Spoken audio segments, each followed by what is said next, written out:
You may already know, but there's something of a crisis of confidence in the media these days. According to a Gallup poll this fall, only 4 in 10 Americans say they have a great deal or a fair amount of trust and confidence in the mass media to report the news fully, accurately, and fairly. This ties the historic lows on this measure set in 2014 and 2012. Among the younger audience, the confidence is even lower. Only 36% say they have even a fair amount of trust in the media.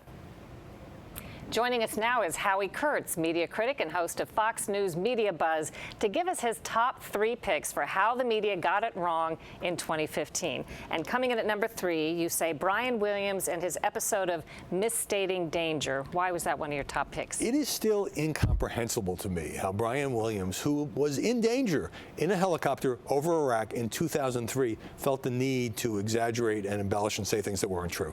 Let's take a look at how he told the tale and how it evolved over time. On the ground, we learned the Chinook ahead of us was almost blown out of the sky.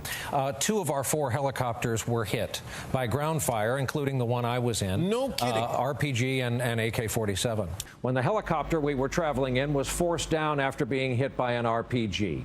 So he went from being in a helicopter behind one that was attacked to being in the one that was attacked over the years, and that cost him his job in the anchor chair at NBC. Absolutely. I mean, I'm glad he's getting a second chance on MSNBC. But this was a guy who was at the top of his profession, #1 nightly newscast, and yet there were a series of exaggerations and untruths, not just about Iraq. And it is still hard to understand, since he did the reporting, why he felt the need to make the story even better. And I think that speaks to maybe a larger malaise in the media business. Okay. Number 2, how the media got it wrong.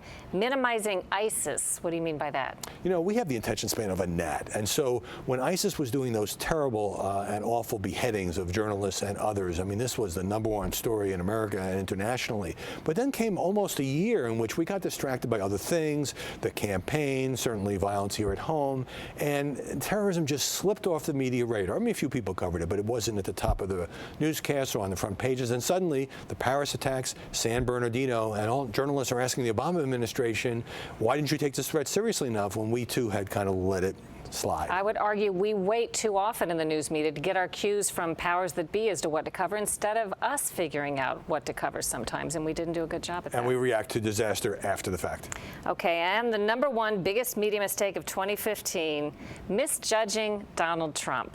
This might be the biggest political media mistake of the last half century. I mean, to completely and totally mock and minimize Donald Trump's chances of becoming a serious presidential candidate, even after he was shooting up in the polls, there was this constant refrain by the pundits. This was just a summer fling. He was going to implode every time he said something controversial. This was the beginning of the end. And yet, he is such a media master that he made the pundits look bad, and some of them just don't like the guy, including some reporters, and that was reflected in the misjudgment about the Trump candidacy. And reiterating perhaps some of the public's distrust in what the news media is saying versus what they see happening on the ground. This is what journalists can't understand. When Trump would call out journalists, or when he would just shrug off the criticism, even when he had factually misstated something, it's because the media were willing to trust him and not us. We've lost a lot of trust in this business, Sharyl. Howie Kurtz, thanks so much. Good to see you. When we return on Full Measure, we take a look at a year of infamy in taxpayer waste, including this one, high-priced art at VA hospitals.